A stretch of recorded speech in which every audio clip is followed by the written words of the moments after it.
Salut à toutes et à tous et bienvenue sur ma chaîne Electrochoc ou Electrochoc 93 sur Twitch 93 800.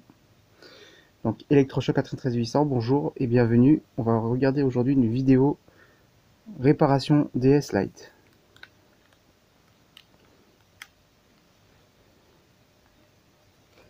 On a une DS Lite rose.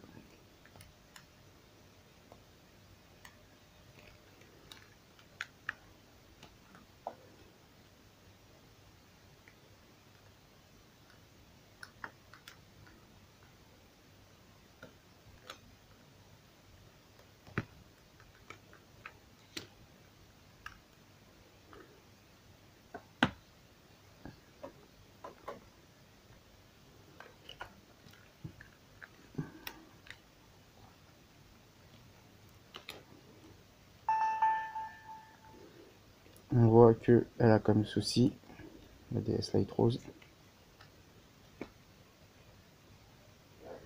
l'écran du haut qui est HS avec des taches noires. C'est qu'elle a été écrasée, elle a reçu un choc.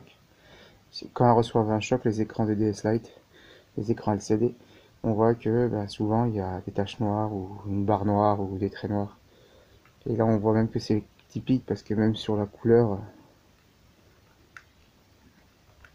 on voit ici que ça a été écrasé, on voit le blanc un peu, donc il a reçu un choc. Pour ce qui est du tactile, ça a l'air de répondre. Je vais tester avec un stylet de test.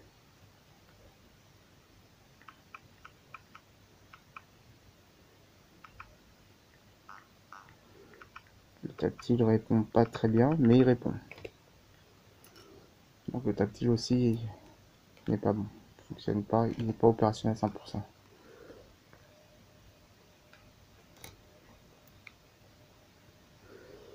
On remarque aussi que la coque est en bon état et qu'au niveau du slot, les dents sont vraiment HS.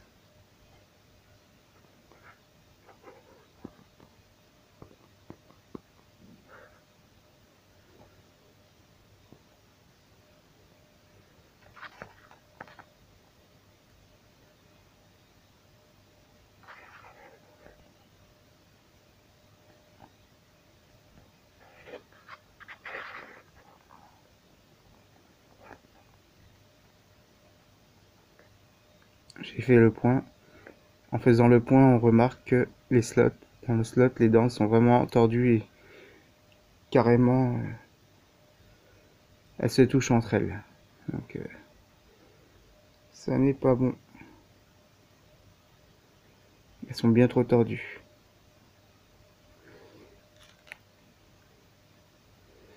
Pour info, il aurait fallu que le slot ressemble à ça. Voici un slot en bonne et due forme, qui lui n'est pas HS. Voilà à quoi ressemblent les dents. Elles sont nickel, sauf les 4 dernières au fond, à gauche, qui elles sont un peu tordues, mais c'était pour vous montrer à quoi ça ressemble.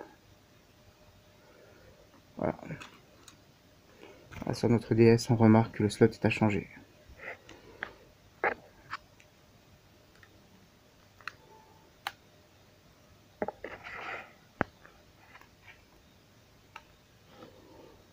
Donc voilà notre DS. Les touches ont l'air de fonctionner.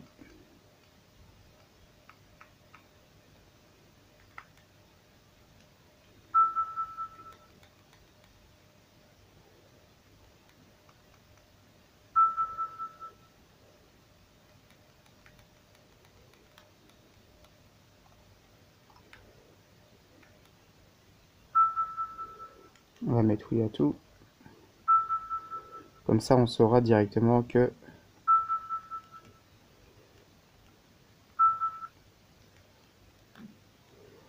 il y aura la console.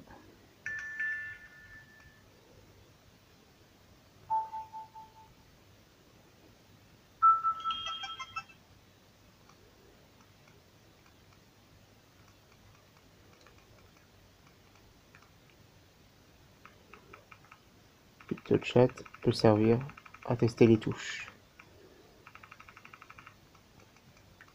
En tout cas, pour la croix directionnelle, ça fonctionne bien.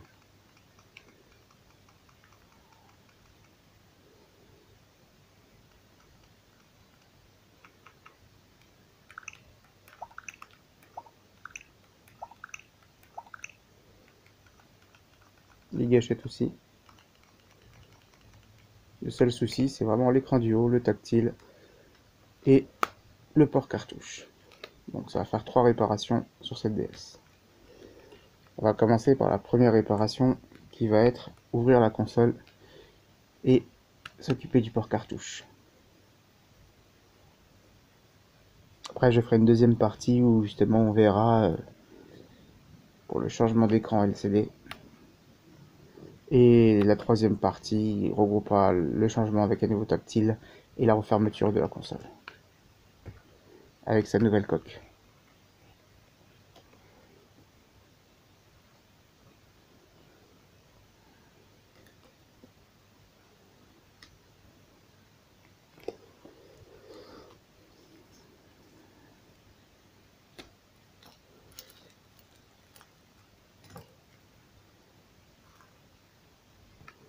On a besoin pour ouvrir cette console de tournevis Triwings,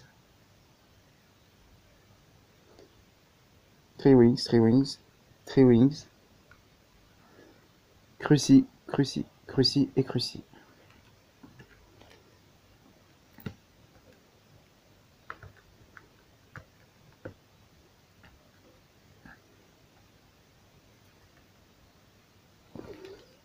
Ici c'est un cache pour cacher les vis.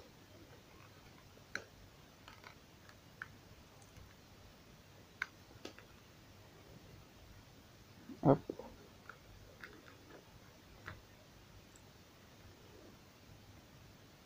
Hop.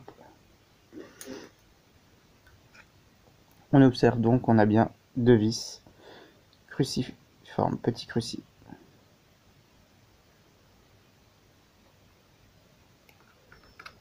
Je me sers d'un tournevis petit cruciforme.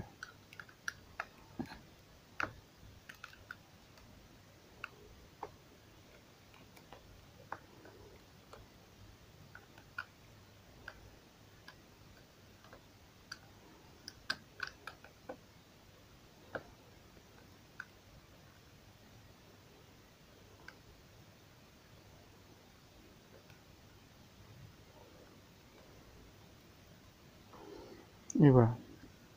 Je pose ça à côté. On a nos deux vis. On retire le cruci ici.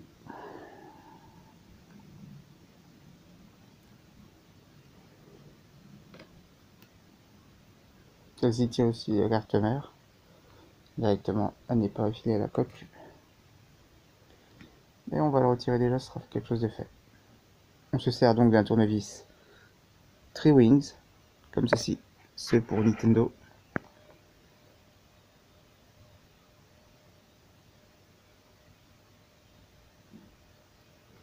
Qui sont différents du petit cruci qu'on a utilisé auparavant.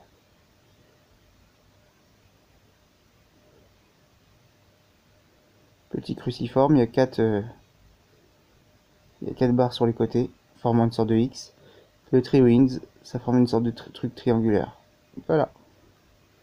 Comme son nom le dit, Triwings, Tri 3. 3 petites ailettes. Tac.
Voilà.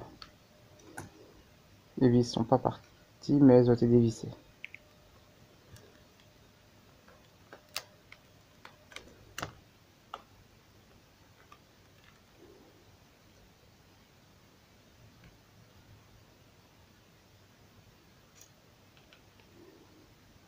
Hop.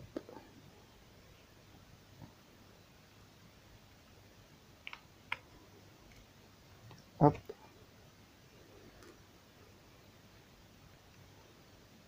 Et hop.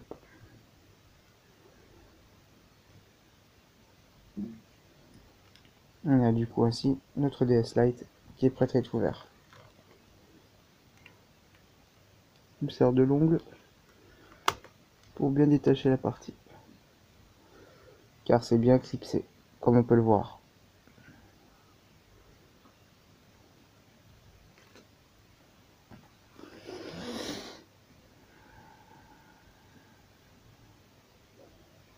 On voit qu'on a un slot complètement défoncé. Comme c'est une console achetée sur eBay HS, on voit bien que la personne a complètement ouvert et coupé le slot DS. Il va falloir donc le remplacer.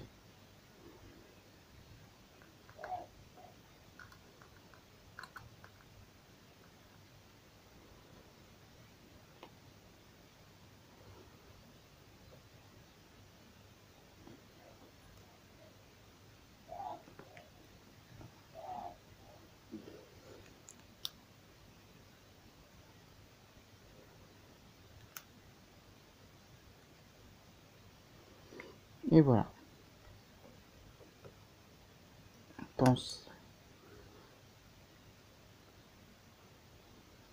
à retirer le fil de l'antenne Wi-Fi.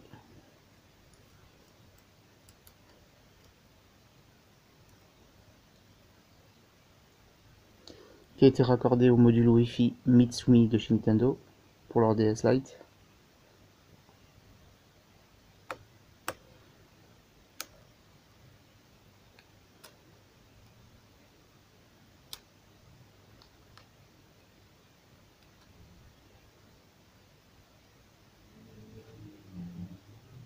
Hop. Pour retirer ça, on pousse en dessous avec le doigt et ça se soulève.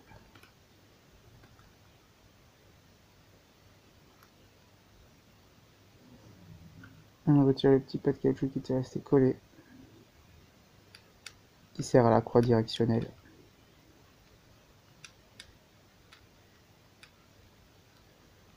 Qui du coup ne veut plus y aller à sa place. Et voilà.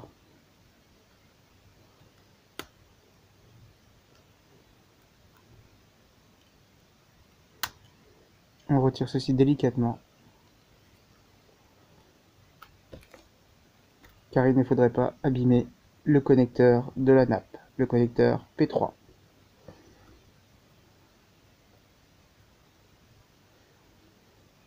On a ici le connecteur de l'écran du bas LCD.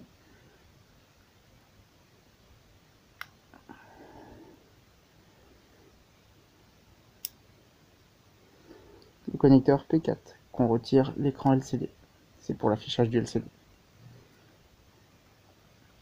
On retire ici délicatement sans abîmer le connecteur tactile car c'est très fragile.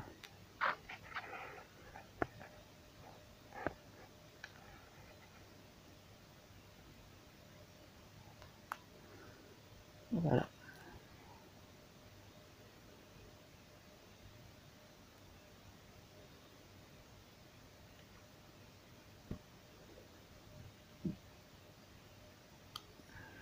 Et on le referme.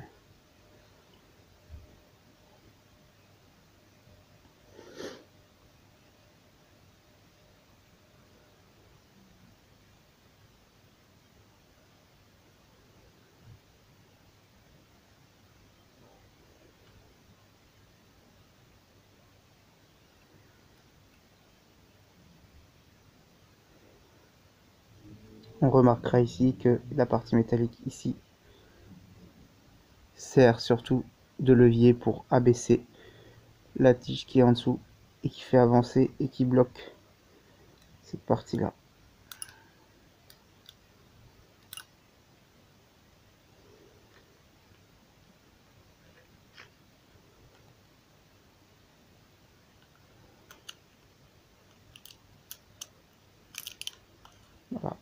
Donc cette partie est endommagée. Il s'agit d'un jeu Pokémon. Tac. Donc on va changer ceci.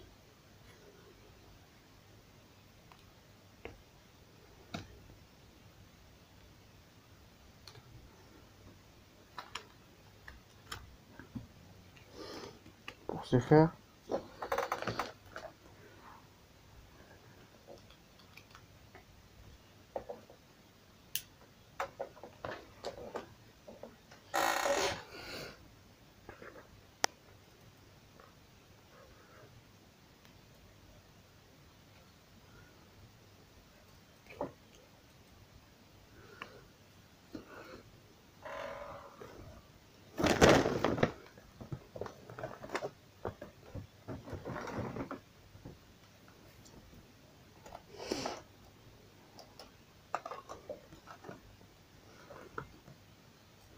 je vais regarder si je peux récupérer un slot comme ceci, venant d'une carte mère HS. Et on notera que ce slot a bien les pins qui sont bons.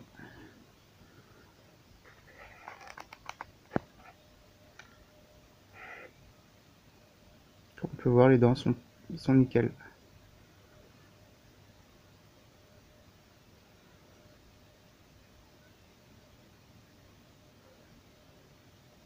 Voilà.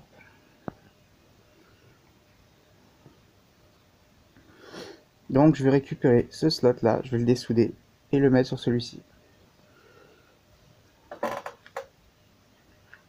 On va faire un petit test pour l'heure de vérité, pour voir si en insérant un jeu, il reste bien dedans. Ouais. Ce qui assure le fait que la cartouche soit là et qu'elle ressort, c'est cette petite partie métallique avec à l'intérieur la tige qui pousse le ressort. Voilà. Donc du coup, on va récupérer ceci. Pour ce faire, je mets notre carte mère de côté. On va utiliser cette-ci de récup.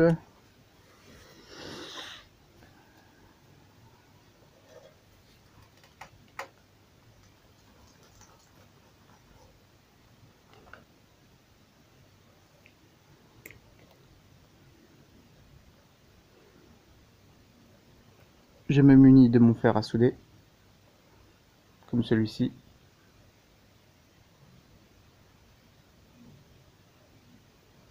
Il est allumé, on peut le voir. Tac. C'est un fer à souder de 30 watts pour une consommation assez basse.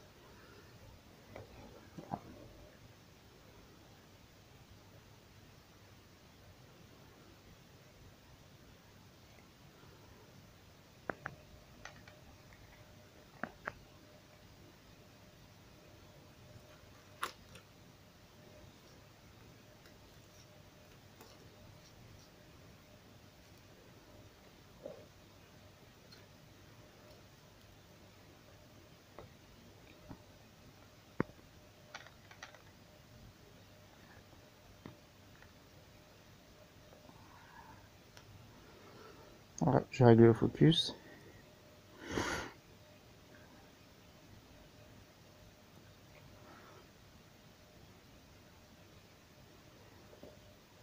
On va se servir aussi de notre ami la pompe à dessouder, que voici.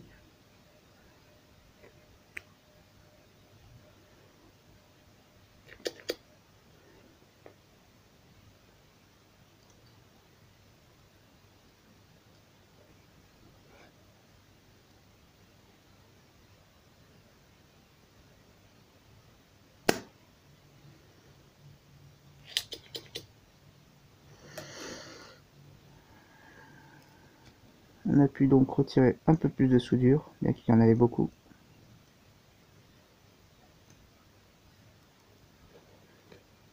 Voilà, on va pouvoir passer.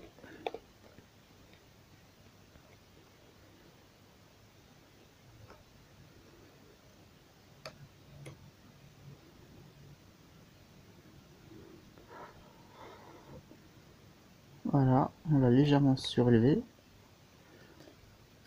Et on y va petit à petit.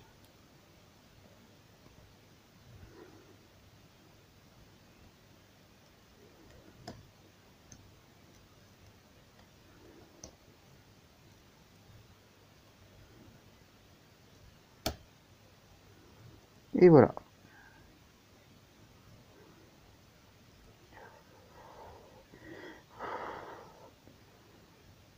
On obtient la partie avant qui est déjà légèrement surélevée, comme on peut le voir.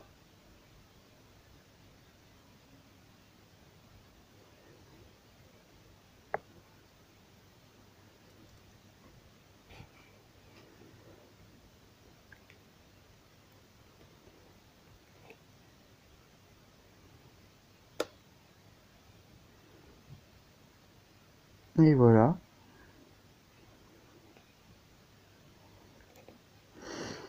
Il nous reste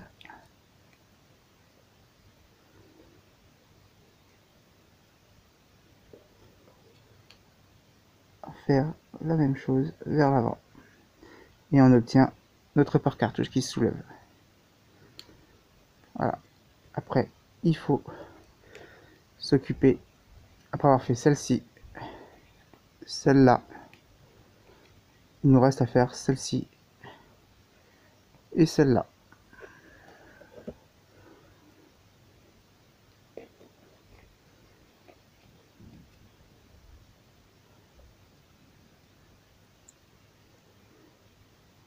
Voilà.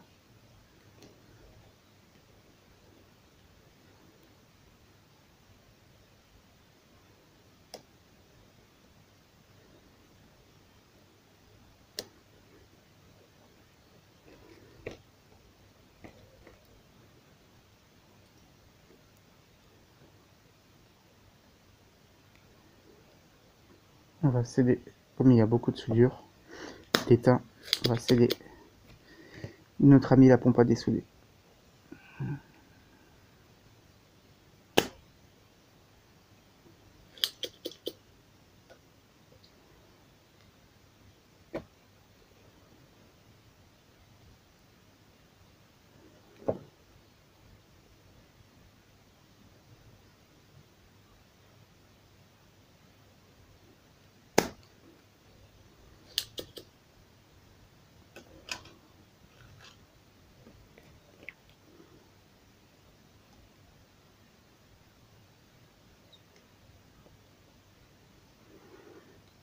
Du coup, on a pu en tirer bien un là.